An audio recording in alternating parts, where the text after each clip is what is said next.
Members of the Fourth Estate, ladies and gentlemen, good afternoon.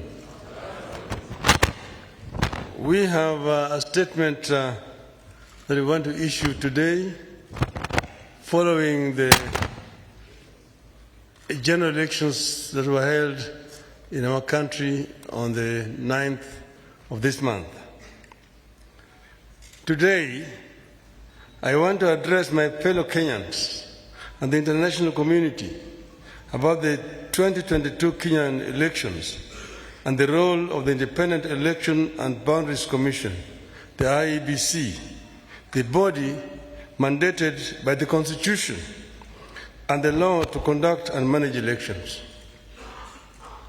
On August 9th, 2022, millions of Kenyans turned out in large numbers in an attempt to choose their leaders at the national, county, and local levels after long and generally peaceful campaigns. But yesterday, August 15th, our budding democracy suffered a major setback. As a result, Kenya faces a grave legal and political crisis as a result of the actions of Mr. Wafula Chebukati, the chairperson of the IEBC. The Constitution and our laws are clear about how the IEBC should conduct its business. There is no more important role for the IEBC than the conduct, transmission, and tallying of the presidential election. We are painfully aware of the past political biases by the IEBC that plunged this country into its darkest chapter. The terrible memories of the aftermath of the 2007 elections are still fresh in our minds. In 2017, the Supreme Court of Kenya nullified the presidential election again because of the misconduct of the IEBC. What we saw yesterday was a travesty and a blatant disregard of the Constitution and the laws of Kenya by Mr. Chebukati and a minority of IEBC commissioners.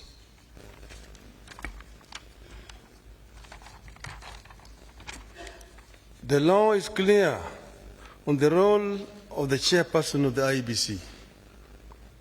The law does not vest in the chairperson the powers of a dictator to rule the IEBC unilaterally. The IEBC is structured as a democratic institution in which decisions must be taken either by consensus or by a vote of the majority. The chairperson and a tiny minority of commissioners have no legal authority to take weighty decisions and proclaim them as the rulings of the IEBC. The law on the IEBC provides that unless a unanimous decision is reached, a decision on any matter before the Commission shall be by a majority of the members present and voting. I want to repeat. Unless a unanimous decision is reached, a decision on any matter before the Commission shall be by a majority of the members present and voting. In addition, the Court of Appeal in the Maina Kiai case ruled, and I quote again, reiterate, as we conclude, that there is no doubt from the architecture of the laws we have considered that the people of Kenya did not intend to vest or concentrate such sweeping and boundless powers in one individual, that is the chairperson of the appellant. That is why I and Azimio-one Kenya and the nation at large were shocked yesterday to learn that Mr. Chebukati alone decided to pronounce himself on the supposed winner of the 2022 presidential elections. We understand that only Mr. Chebukati alone had access to the tally of the presidential vote. He denied all the commissioners access to that information until he suddenly appeared before the commissioners in the late afternoon to present them with a fait accompli.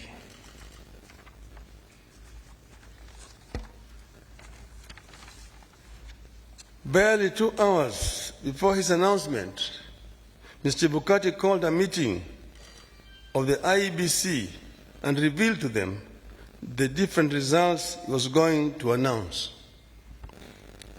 4 of the 7 protested Mr. Chebukati's actions. But Mr. Chebukati, whose mind appeared made up, did not entertain any discussion of the results, precipitating a walkout by a majority of the commissioners, who promptly denounced the results at a press conference. We know what happened next.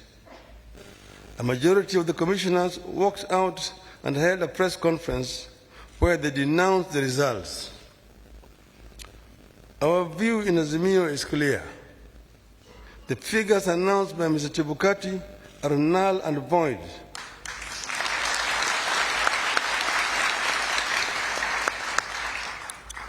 I repeat, the figures announced by Mr. Chebukati are null and void and must be quashed by a court of law.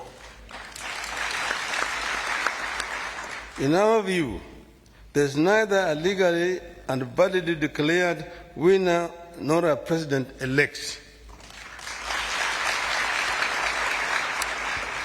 Mr. Chebukati's announcement purporting to announce a winner is a nullity.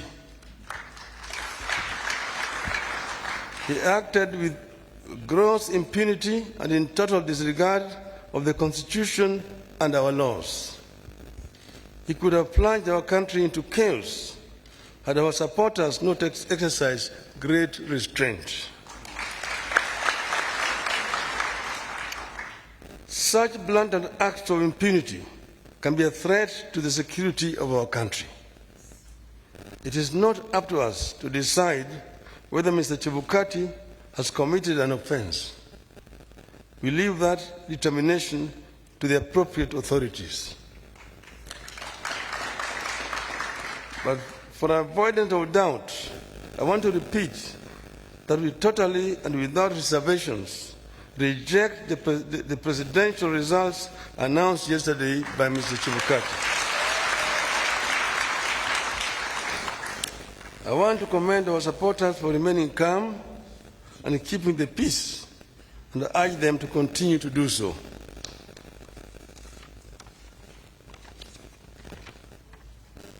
Let no one take the law into their own hands. We are pursuing constitutional and lawful channels and processes to invalidate Mr. Chebukati's illegal and unconstitutional pronouncement.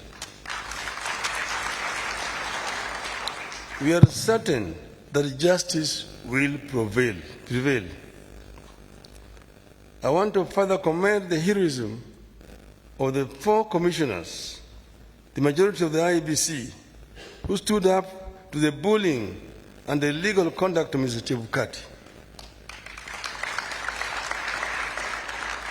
We are proud of them and ask them not to fear anything. Kenyans are with them. Today, I do not want to fully address our strategies going forward, but suffice it to note that we will be pursuing all constitutional and legal options available to us. We will do so because we regard the many flaws in the elections and the wrongs committed by the IEBC as fatal to the process and the outcome announced by Mr. Chebukati. We urge Kenyans and the friends and partners of Kenya abroad to stand tall and be counted as we seek to advance the ideals of democracy and an open society that we have always stood for. We will pursue justice for our supporters and for all Kenyans so that their choices are respected and honored. May God bless you, and may God bless Kenya.